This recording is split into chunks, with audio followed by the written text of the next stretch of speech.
Chapter 17. N of 1. It was Thursday when my doctors determined that my particular strain of E. coli didn't match the ultra-resistant strain that, unaccountably, had shown up in Israel just at the time I'd been there. But the fact that it didn't match only made my case more confounding. While it was certainly good news that I was not harboring a strain of bacteria that could wipe out a third of the country, in terms of my own individual recovery, it just underscored what my doctors were already suspecting all too clearly, that my case was essentially without precedent. It was also quickly moving from desperate to hopeless. The doctors simply didn't have an answer for how I could have contracted my illness, or how I could be brought back from my coma. They were sure of only one thing: they did not know of anyone making a full recovery from bacterial meningitis after being comatose for more than a few days. We were now into day 4. The stress took its toll on everyone. Phyllis and Betsy had decided on Tuesday that any talk of the possibility of my dying would be forbidden in my presence, under the assumption that some part of me might be aware of the discussion. Early Thursday morning, Jean asked one of the nurses in the ICU room about my chances of survival. Betsy, on the other side of my bed, heard her and said, "Please don't have that conversation in this room." Jean and I had always been extremely close. We were part of the family just like our homegrown siblings, but the fact that we were chosen by Mom and Dad, as they put it, inevitably gave us a special bond. She had always watched out for me, and her frustration at her powerlessness over the current situation brought her close to a breaking point. Tears came to Jean's eyes. "I need to go home for a while," she said. After determining that there were plenty of people to continue my bedside vigil, all agreed that the nursing staff would probably be delighted to have one less person in my room. Jean went back to our home, packed her bags, and drove home to Delaware that afternoon. By leaving, she gave the first real outward expression to an emotion the whole family was starting to feel: powerlessness. There are few experiences more frustrating than seeing a loved one in a comatose state. You want to help, but you can't. You want the person to open his or her eyes, but they don't. Families of coma patients often resort to opening the patient's eyes themselves. It's a way of forcing the issue, of ordering the patient to wake up. Of course it doesn't work, and it can also further damage morale. Patients in deep coma lose the coordination of their eyes and pupils. Open the lids of a deep coma patient, and you're likely to find one eye pointing in one direction, the other in the opposite.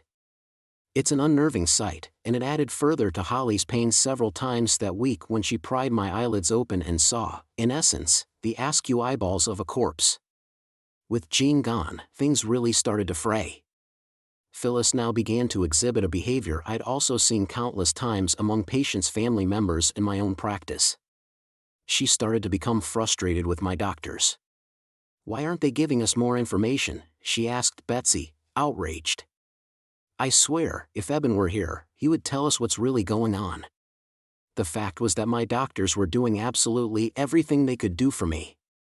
Phyllis, of course, knew this. But the pain and frustration of the situation were simply wearing away at my loved ones.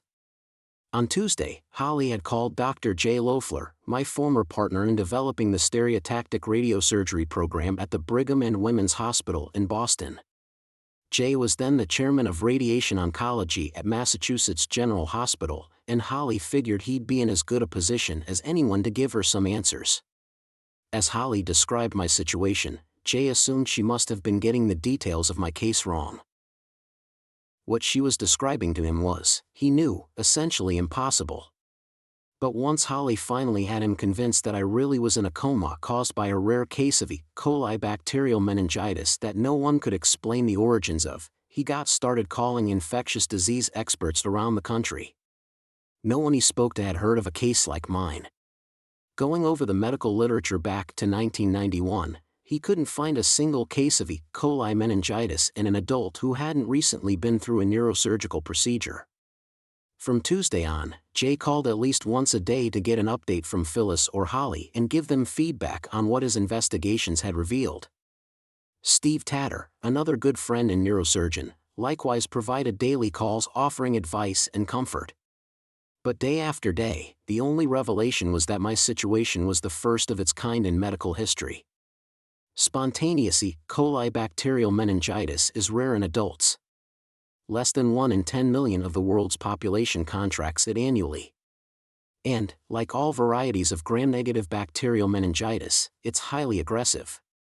So aggressive that of the people it does attack, more than 90% of those who initially suffer from a rapid neurologic decline, as I did, die. And that was the mortality rate when I first entered the ER. That dismal 90% crept toward 100% as the week wore on and my body failed to respond to the antibiotics. The few who survive a case as severe as mine generally require round-the-clock care for the rest of their lives. Officially, my status was N of 1, a term that refers to medical studies in which a single patient stands for the entire trial. There is simply no one else to whom the doctors could compare my case. Beginning on Wednesday, Holly brought Bon in for a visit every afternoon after school.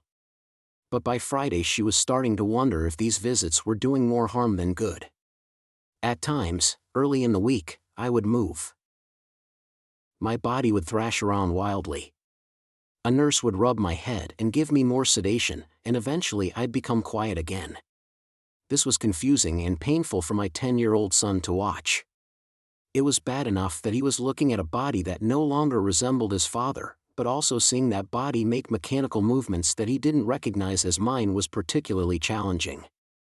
Day by day, I became less the person he'd known, and more an unrecognizable body in a bed, a cruel and alien twin of the father he once knew.